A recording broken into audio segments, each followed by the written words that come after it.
Bago sumuko kagabi, nagkausap daw sina DILG Secretary John Vic Remulla at dating Senator Bong Revilla. Ito raw ay isa sa mga naging daan sa pagsuko ni Revilla kagabi. Para sa detalye, makakausap natin sa telepono si Brian Castillo mula sa Camp Crame. Brian. Niki mismong si dating Senador Bong Revilla raw ang tumawag kay DILG Secretary John Vic Remulla para sabihin ang kanyang intensyong sumuko.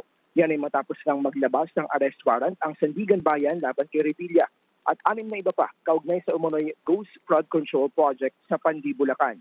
Bilang matagal na raw silang magkaibigan ni Revilla, pinayuhan niya itong sumuko na lamang para maiwasan ang anumang untoward incident.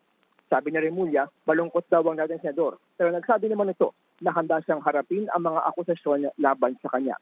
Pagdating sa CIDG, dumaan si Revilla sa standard booking procedure tulad ng isang ordinaryong detainee. Sumailalim din siya sa medical exam kung saan ayon daw sa mga doktor, siya ay in good shape, physically fit at walang anumang iniindang sakit.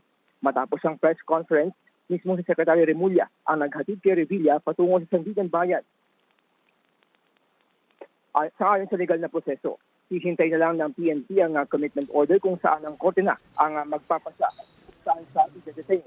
Sabi ni Remulla, nagrekomenda na sila sa Sandigan Bayan ng ilang detention facilities kung saan siya pwede ikulong.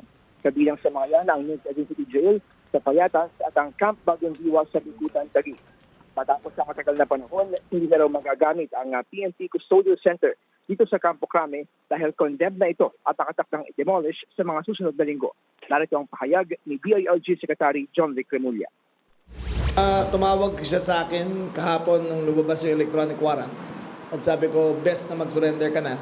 At tinanggap naman siya dito sa CIDG. Doon siya nag-voluntary surrender. We've been lifelong friends ever since the 1980s. Matagal na kami magkaibigan. But duty calls, there are no exceptions to the rule. Ang pag sinabi ng Sandigan to arrest him, I advise him to, ang best ko na magawa is to advise him to surrender peacefully. Yan muna ang latest sa Campo Crame. Balik sa iyo, Nikki. Okay, yan ang Express Report ni Brian Castillo. Mga kapatid, Nikki de Guzman po. Para sa pasada ng mga rumaratsyadang balita, mag-follow at mag-subscribe na sa social media pages ng News 5.